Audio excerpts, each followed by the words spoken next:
बड़ा प्यारा माहौल बनाया जी भैया ने। और इतना सुंदर गीत आपने गाया कि मेरा मन मतलब अंदर से कह दिया कि नहीं मैं ये गाऊं।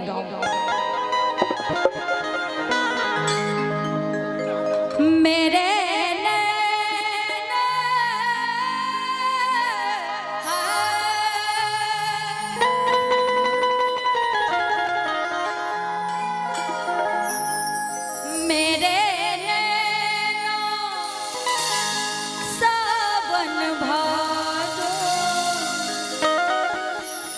फिर भी मेरा मन प्यासा, फिर भी मेरा मन प्यासा, फिर भी मेरा मन प्यासा। मेरे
बात पुरानी है,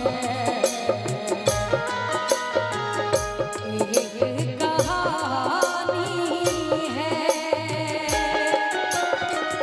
अब सोचूं तुम्हें याद नहीं है, अब सोचूं नहीं भूले।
सबसे पहले मैं आपसे माफी चाहता हूँ। नहीं कोई नहीं, लेकिन मैं कलाकार हूँ तो राग भी नहीं जानता। ये जो राग है, हाँ। मैं चाहूंगा कि छोटे भाई अजय यादव, इनके लिए एक ताली बजाइए आप लोग। और ज्योति जी के साथ, ये भी संगीत प्रेमी हैं, बहुत अच्छा गाते हैं। मैं चाहूंगा कि 2 लाइन भी बोलिए तो बैठ के मत बोलिए, वो स्टेज की तौहीनी है। आप कुर्सी पे कोई बात बैठ के बोलते हैं तो अच्छा नहीं लगता है। आप अपना पूरा एफर्ट लगा के लोगों की सेवा करिए। आइए। बीच में तो नहीं आना चाहिए था भैया, थोड़ा सा कॉर्ड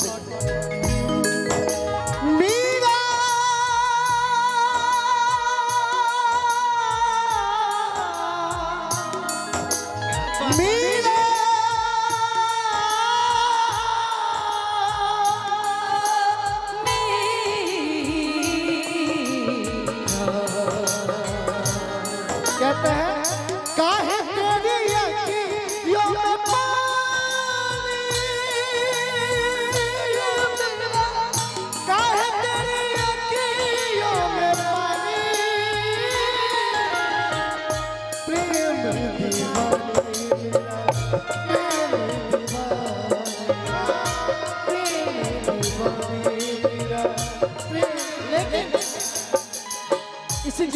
के भोजपुरी में बड़ा सुंदर बाबा एगो कहावत था, कहे कैल बलनु हो, कहे कैल बलनु हो गवन दे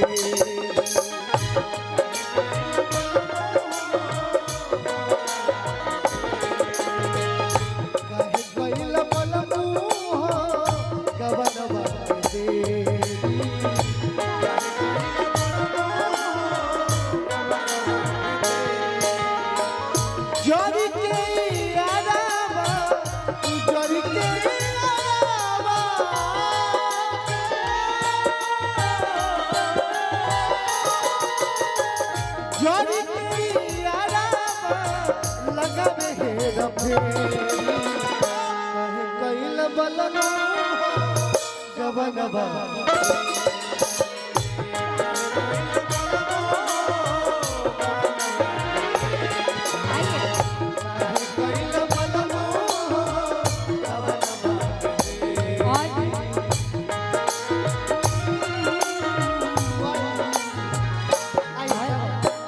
बरसों बीत गए हमको मिले बिछड़े, बिजुली बनकर गगन में चमके बीते समय की रेखा, हमने तुमको देखा, रुत आए रुत जाए देखकर, रुत आए रुत जाए देखकर, झूठा एक दिलासा, फिर भी मेरा फिर भी मेरा मन प्यासा, मेरे नैना सावन भादो, मेरे नैना सावन भादो, फिर भी मेरा मन प्यासा, फिर भी मेरा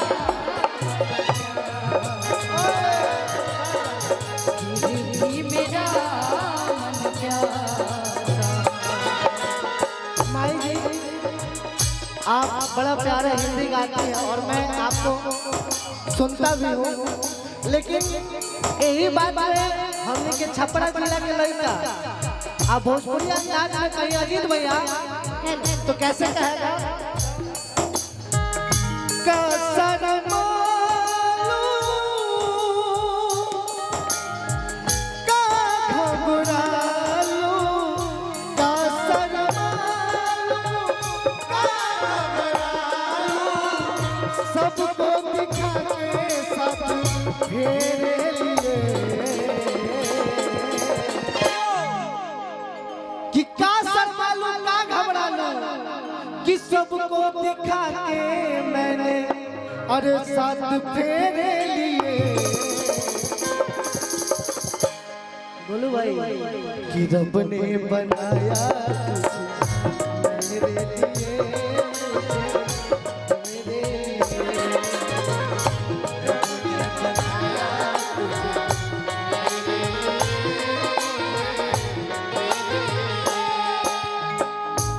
और एक लास्ट लाइन इसी में क्या है, दिल दीवाने खेले हैं क्या जाने, दर्द भरा गीत कहाँ से इन होठों में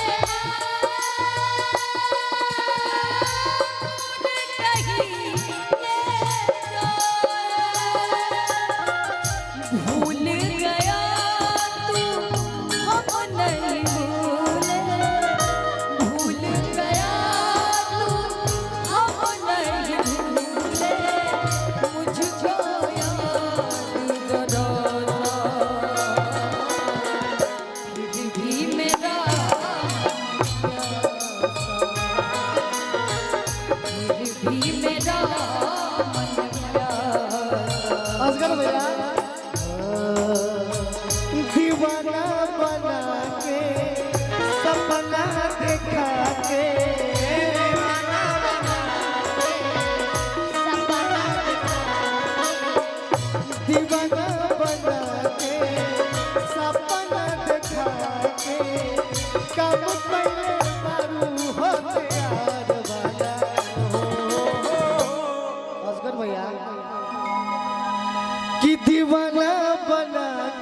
गीत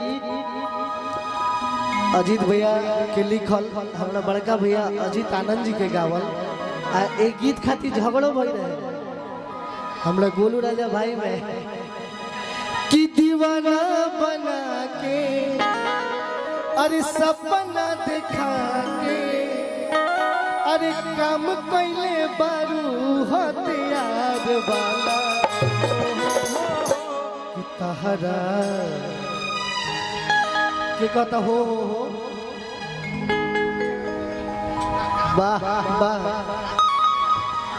कि तहरा दिल के दुकान में सामान नहीं के प्यार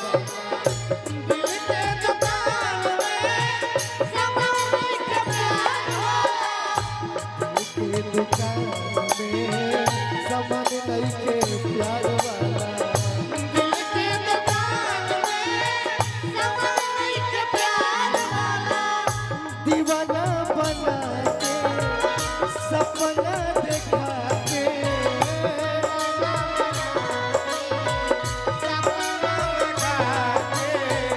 दीवाना बना के सपना देखा के काम कैले बारू हथियार वाला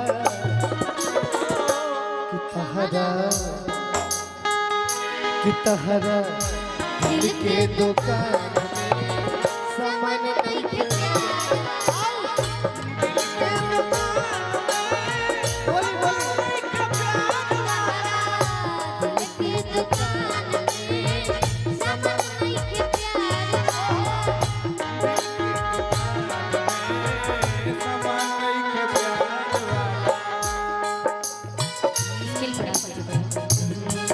स्केल भाई आप ही नहीं मैं हर गाने का अलग स्केल। अच्छा आप गाना बदल रही है तो वाला हाँ, बात है। हाँ। मैं आपके स्केल में हर गाना हर स्केल से नहीं निभाया जा सकता। जी जी जी बिल्कुल। हाँ भैया और आइए